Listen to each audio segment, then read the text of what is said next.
The music of the Caribbean, blending the rhythms and instruments of African slaves and their Spanish conquerors.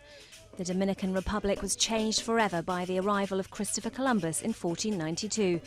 Nowadays, the man who's widely believed to have discovered America brings an invasion of tourists to the country, which shares the Isle of Hispaniola with Haiti. They see him here, they come and feel his physical presence here.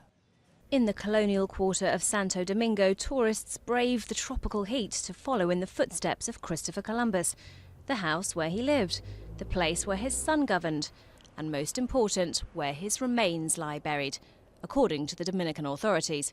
But others claim they're actually in Seville in Spain. In theory, Columbus's remains were in Seville, but we discovered in 1877 in the Cathedral of Santo Domingo, during some repairs, the remains of Columbus inside the principal altar. Finding an urn with Christopher Columbus on the front was enough to convince Dominican historians that the bones found here belonged to the explorer. But Spanish scientists say DNA tests prove the real remains are indeed in Seville's cathedral. Perhaps they're both right, and the skeleton was divided into two. Tourists prefer to let their imagination decide.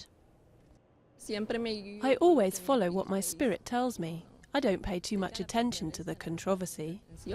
Whatever the answer, Columbus remains a divisive figure, either as the man who led the Spanish in bringing civilization to America, or as the merciless conqueror who wiped out the Dominican Republic's indigenous population.